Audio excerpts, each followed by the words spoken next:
Hello दोस्तों, आज हम महत्वपूर्ण प्रश्न सामाजिक विज्ञान कक्षा जो 10वीं है और इसके बारे में आज हम चर्चा करेंगे। तो यहाँ पर पहला प्रश्न है हमारा, संसाधन किसे कहते हैं। हाँ, ये जो आप देख रहे हैं अभी एक वीडियो है जो अभी ये सन 2025 में चल रही है, ठीक है। तो प्रश्न है, संसाधन किसे कहते हैं। हमारे पर्यावरण में उपलब्ध प्रत्येक वस्तु जो हमारी आवश्यकताओं को पूरा करने में प्रयुक्त की जाती है और जिसको बनाने में प्रौद्योगिकी उपलब्ध है, वह संसाधन है, ठीक है। अब यहाँ पर जो हम आगे वाला प्रश्न है, दूसरा प्रश्न है, संसाधनों के प्रकार कौन से हैं। उत्तर, प्राकृतिक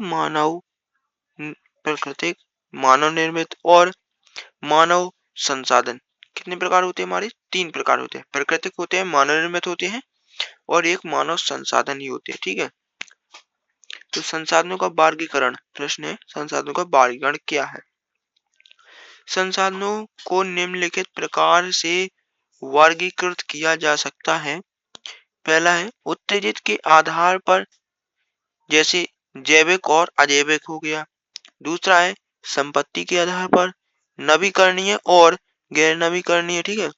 फिर तीसरा है स्वामित्व के आधार पर, व्यक्तिगत, सामुदायिक, राष्ट्रीय और अंतरराष्ट्रीय, ठीक।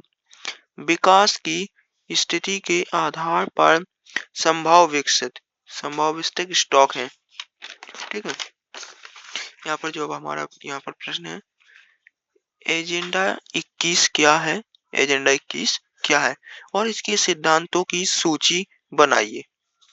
तो यह एक घोषणा है जिसे 1992 में ब्राजील के शहर रियो डी जेनेरो में संयुक्त राष्ट्र पर्यावरण और विकास सम्मेलन UNCED, इसका फुल फॉर्म क्या है, संयुक्त राष्ट्र पर्यावरण, या फिर अपन UNCED का मतलब निकल सकते हैं विकास सम्मेलन, ठीक है, के तत्वाधान द्वारा राष्ट्र अध्यक्ष द्वारा स्वीकृत किया गया था, ठीक है।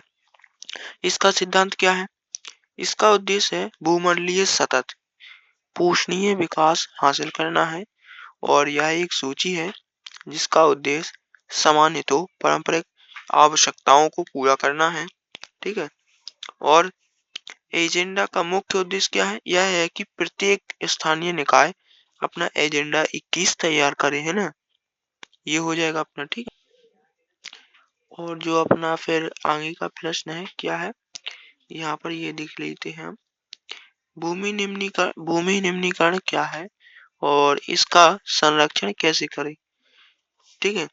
तो यह है, भूमि निम्नीकरण मानव प्रेरित या प्राकृतिक प्रक्रिया है जो किसी परितंत्र में भूमि को प्रभावशाली ढंग से कार्य करने की क्षमता को घटा देती है, ठीक है। तो मोस्ट इम्पोर्टेंट क्वेश्चन है भाई, बिल्कुल सही, मोस्ट इम्पोर्टेंट है। और ये वाला उसका संरक्षण उपाय क्या है, मिट्टी के अपरदन या क्षय को रोकना ही मृदा का संरक्षण है, ठीक है। बढ़ती हुई जनसंख्या के कारण प्राकृतिक संसाधनों का बड़े पैमाने पर विनाश हुआ है, ठीक है। तीसरा, इसलिए मृदा संरक्षण द्वारा विनाश रोकना आवश्यक है।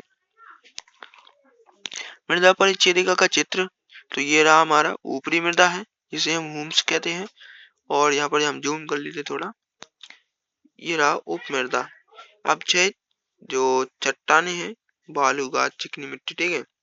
फिर है यहाँ पर आधा स्तरीय अवक्षेपित सेल, ठीक है। फिर क्या है, आधारी सेल है जिसे अपक्षय रहित कहा जाता है, ठीक है। फिर आगे का क्या है हमारा, यहाँ पर